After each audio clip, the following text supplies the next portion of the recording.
relatório divulgado pelo Conselho Indigenista Missionário, que é o CIMI, um organismo, né, vinculado à Conferência Nacional dos Bispos do Brasil, a CNBB, destacou um aumento de 24,5% no número de mortes de crianças indígenas em 2023, isto é, no primeiro ano do terceiro mandato do Lula. Ao todo, a entidade contabilizou 1.000 mortes no ano passado. Este é o total mais elevado desde 2003. De acordo com o relatório, houve 670 mortes de crianças por causas evitáveis. Braz Oscar. Ana, eu conheci de perto, né, a realidade de algumas comunidades indígenas no Brasil, né?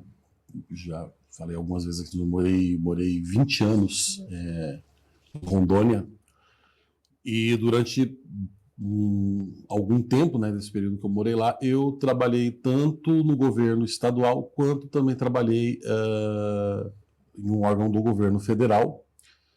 E nos dois trabalhos, uma ligado à Secretaria de Saúde, no outro era um trabalho ligado ao Ministério da Economia. Uhum.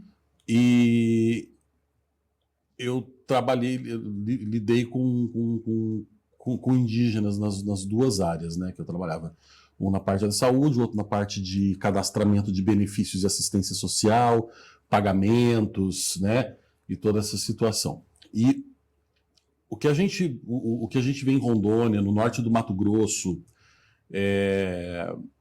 e também, enfim, boa parte da região norte do Brasil, onde está, norte e centro-oeste, onde está localizada a maior parte da população indígena no Brasil, apesar da gente ter aldeias também aqui no sul e tudo mais, no nordeste, em vários lugares, mas a maior parte está concentrada no norte e no centro-oeste, né, principalmente no Mato Grosso.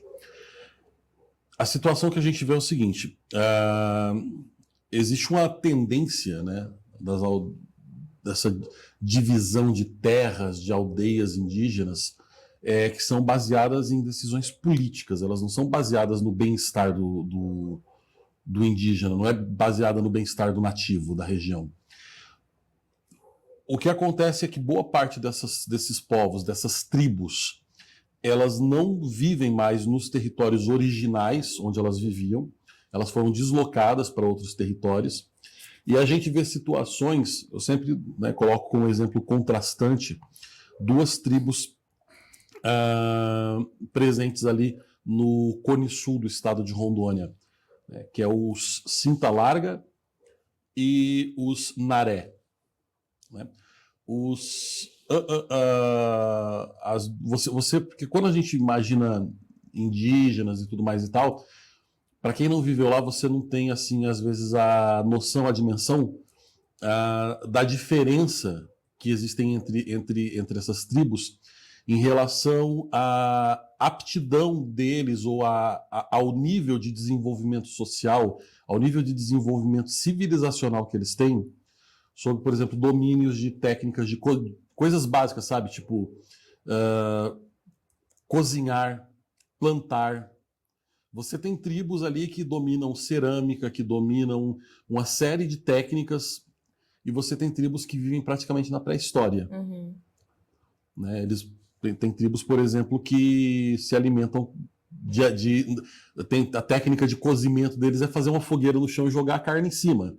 Tem tribos que constroem fogões, panelas de barro bem sofisticadas e tudo mais e tal.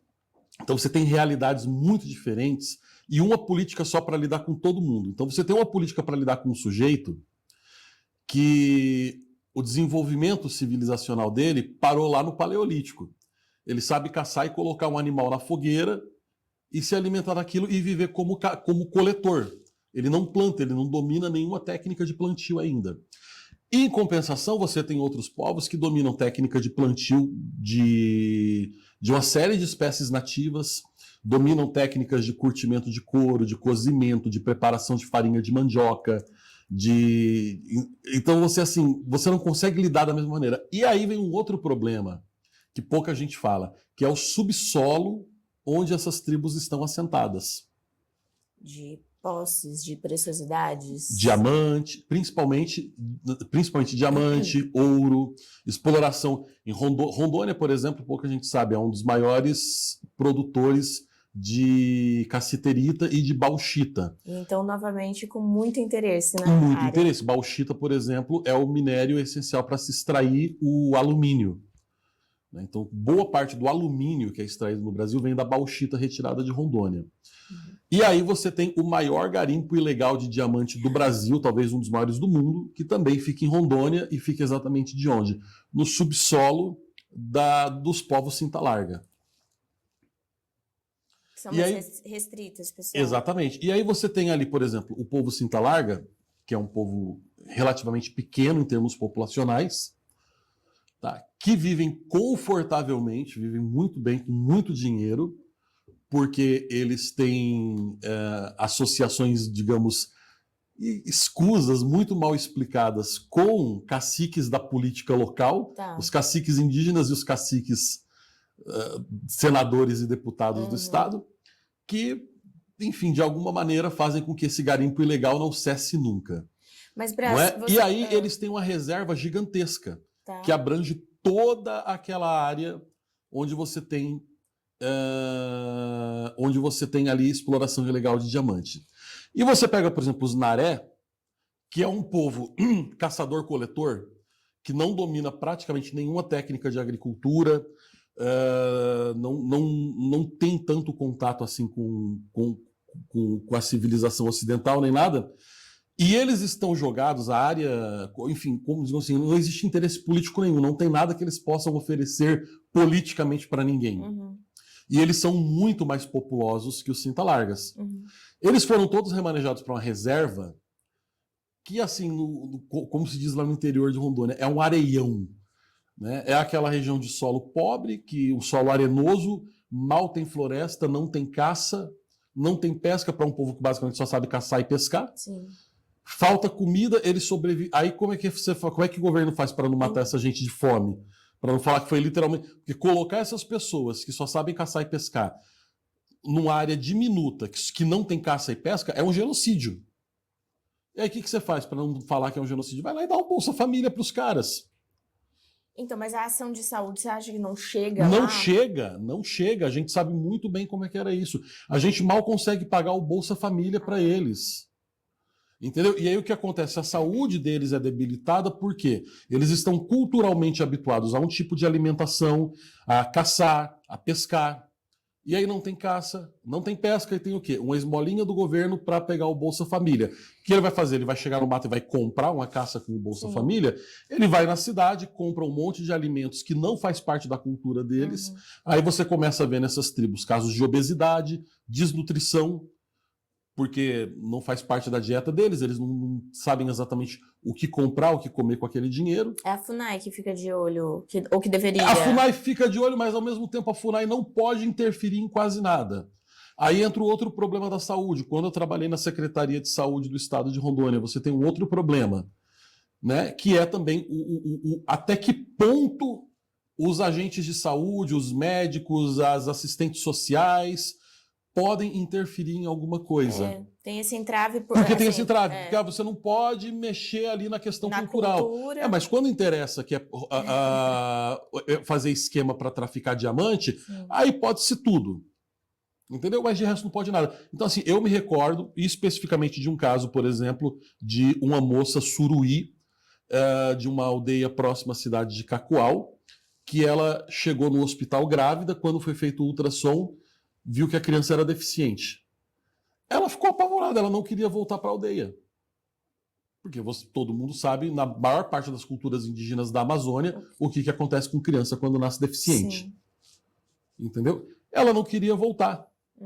Ela não queria voltar. Ela queria ter o filho dela na cidade, vazar, fugir, começar uma vida... Enfim, ela queria ir embora da tribo. E aí o que os assistentes sociais podem fazer? Nada, você não pode interferir.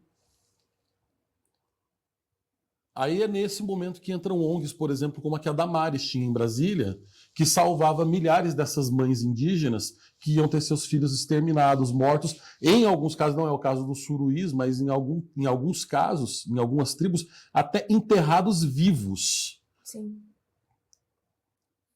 E ela foi super criticada ainda por cima, né? E aquilo que a Damares conta, não, aquilo ali assim, são situações que eu via cotidianamente no meu trabalho.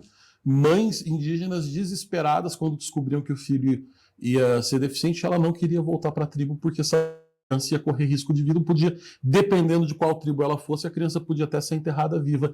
E as pessoas são proibidas pela lei de interferirem, de agirem nessa situação. Ainda bem que tem gente corajosa. Então, assim, quando essa situação do indígena no Brasil, por que a gente vê essa situação com o PT, isso piorando, isso voltando a ter esse número de mortes e tudo mais? Porque isso é uma situação que sempre aconteceu, só que não se falava. Uhum. Aí, quando veio o governo Bolsonaro, então, assim, vamos começar a procurar estatísticas ruins. O governo Bolsonaro herdou décadas de uma péssima política indigenista no Brasil. Então é óbvio que ele ia apresentar números ruins, porque é uma situação que não tem uma solução simples. É um governo que herdou tantos problemas, mas tantos problemas, que assim, parar tudo para resolver a situação indígena demandaria um esforço hercúleo. Não, e quando tentava fazer alguma coisa nesse sentido, já era barrado por uma Exatamente. outra instância, né? E todas as políticas que tentavam melhorar alguma coisa eram barradas por essas ONGs que querem tratar índio como se fosse um animal no zoológico. Exato. Né? E aí, quando você conversa com a maior parte deles, como eu conversei com muitos, conheci muitos, uma boa parte deles, na verdade, eles têm vontade de encontrar um meio termo, de preservar sua cultura, preservar sua língua, suas tradições, mas estar na civilização. Eles querem asfalto, querem internet, querem carro, eles querem, ou seja, o que é justo, justíssimo. Claro, claro. Não é você poder, enfim, fazer parte da civilização. Tanto é que é um fenômeno muito engraçado. Quando você conversa com boa parte dos índios no norte do Mato Grosso e em Rondônia, que são os que mais têm contato com a civilização, né, e já são mais desenvolvidos e tudo mais, boa parte deles tem um posicionamento político de direita. Olha só. Quem não lembra dos protestos contra o PT lá em Rondônia, onde os índios se uniram aos caminhoneiros? Bom, tem até um cacique preso, né? Tem, aliás, eu conheci... Raoni, né? Não, Raoni é um esquerdista ligado ao PT. Tem um preso. Não, mas não é Raoni o nome dele, é outro nome. Tá, entendi. Aquele de destaque é o que é... Mas assim, é uma coisa muito curiosa.